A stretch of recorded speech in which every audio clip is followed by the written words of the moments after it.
When I asked for recommendations of topics on which to do some new videos, I had several people say, tension, tension, tension. I think tension headaches, and yes, tension is so important. So we're going to talk next about a bunch of different things that can affect your tension. And I'll just start out with saying, back when I was selling sewing machines, gals would come in saying, I want a sewing machine with automatic adjusting tension. Well, I told them then, and I will tell you now, it doesn't matter how many thousands of dollars you spend on a sewing machine, I have yet to see a sewing machine that has eyes and feelers and a brain. They may be computerized, but they do not know what you are feeding your sewing machine. They don't know what kind of fabric you're sewing on, and even if it's got a big fancy pad where you can tell them, it's still not as good brain that the good Lord gave you. So I'm going to put some information into that brain. First of all, you've got to thread the sewing machine properly, and you've got to wind a bobbin. So let's start out with winding the bobbin.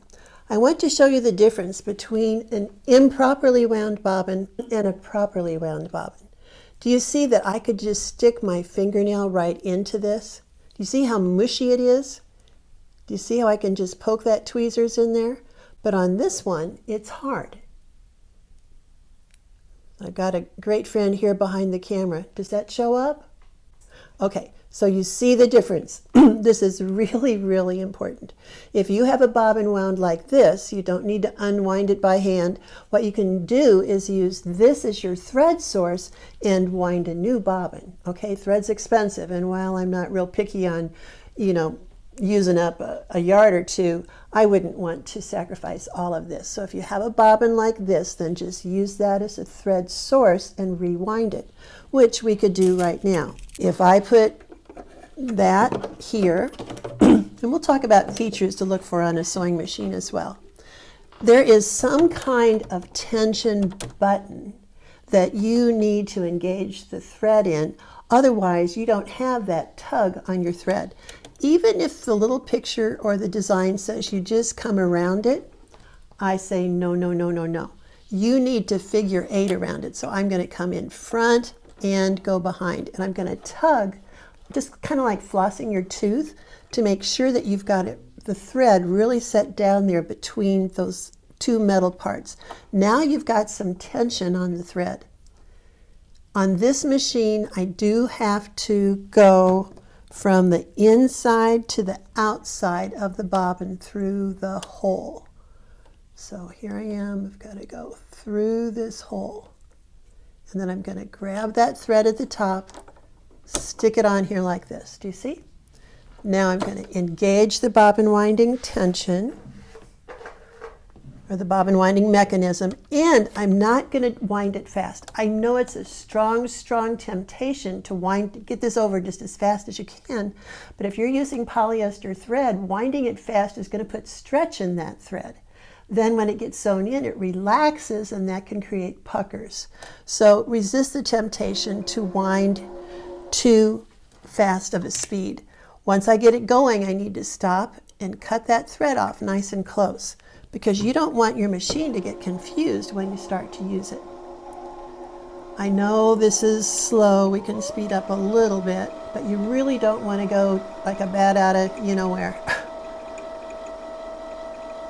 And it should be going up and down. You don't want it to wind unevenly. And if you need to help by just kind of coaxing it up and down, that's fine too. I've never really had one of those auxiliary little machines that winds bobbins. If I'm starting a project, I will wind 2 or 3 bobbins, depends upon how complicated of a project it is and how much thread I might need. But you see, this is winding pretty well. And I'm making use of all of that valuable thread that was on that mushy bobbin.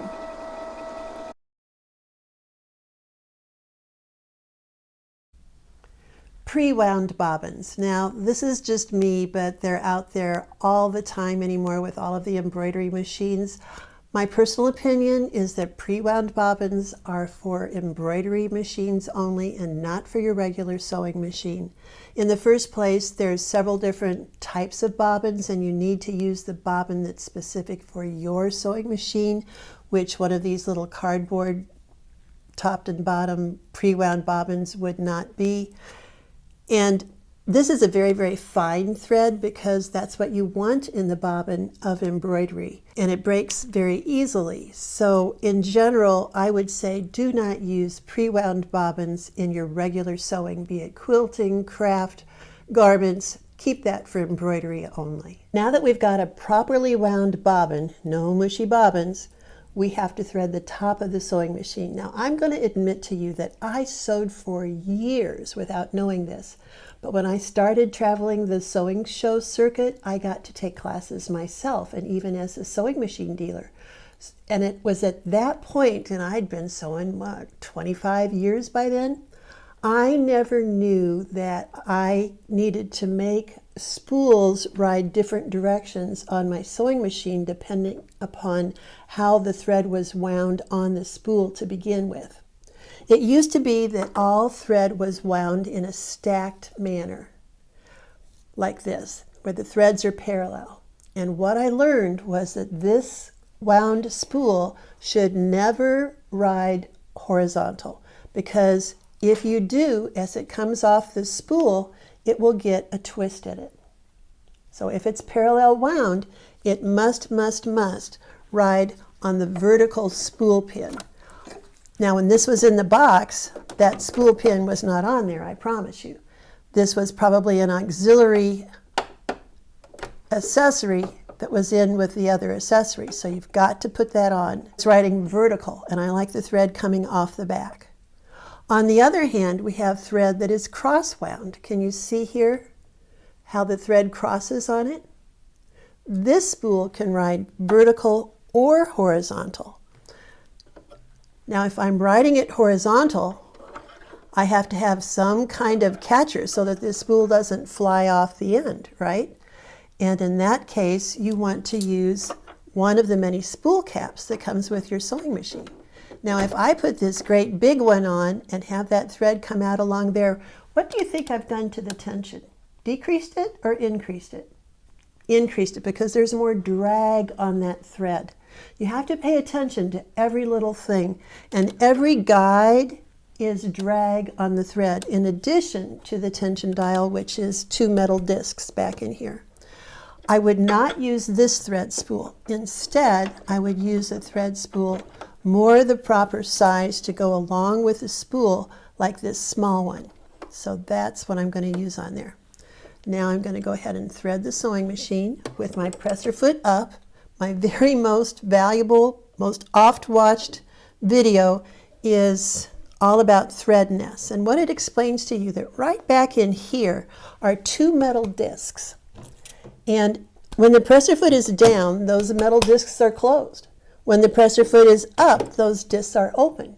You want them open when you're threading the machine so that thread can get back in there, so that then when you lower the presser foot, there's squeeze. All right, go watch that video. I'm just summarizing it quickly here. And you want to go through every single thread guide there is. The one right above the needle is very frequently missed, so make sure you get into that one. Right now, presser foot's up. There's no tug on the thread. Put the presser foot down. Aha, there's tug on the thread. Now I know. So you see, that's a little test for yourself as to if you got it set back in between those 2 metal discs. I found this in all of my teaching aids, and you can see here I changed the tension on the tension dial from 0, meaning those tension discs were all the way open, and look what it looks like on the back. It would also look that way if you had had the presser foot down and the thread was not engaged in the tension discs. But at 0, I can promise you this is not the bobbin thread. This is the top thread being pulled to the bottom because there was no squeeze. You might want to do that for yourself, just changing the tension dial. And yes, you have to touch this dial. So many people, when I had my shop, would say, oh, my mom told me never to touch the tension dial. Well, that's silly. This is a tool, and you need to understand tension to make it work for you. I did a bunch of different samples here I'm going to go through with you. If your dial goes from 0 up to 9, the middle area is that area from 3 to 5. So we're going to put it on 4. I like to set my tension using a big wide zigzag. And you can see here I put black on the top and I put white on the bottom. So in this row right here with it in the middle, I don't see any of the white coming up to the top, and I barely see any black coming up at the bottom. All right, so that was at 4. If I moved it to 6, now the upper tension is tighter, and do you see that it's starting to pull the white thread up to the top? Do you see how this is irregular? Because there's more squeeze on the top thread. If there's more squeeze on the top thread, it's going to be pulling that bottom thread up to the top. So now we don't see even the little hint of the top thread on the black as we did the bottom, as we did here with it balanced. As we go on even higher, do you see it's even more irregular? Can you see there's more stress on this thread, and it's pulling up the bobbin thread to the top? And then at 9, it just really looks bad. If we went the other direction here, if we go down to 2, do you see if we decrease the upper tension, there's less pull on it. It indeed is going to be pulled to the bottom. And here it is even at 0.8. This was done on my big Quattro machine. There's even more of the top thread pulled to the bottom. So does that make sense? I hope that's helped you understand what happens when you adjust the upper tension on your sewing machine. And you really should be able to come up with good tension on a big wide zigzag, putting a different color in the top and the bottom on the fabric that you're working on to figure out where your tension needs to be for the best stitch on that project.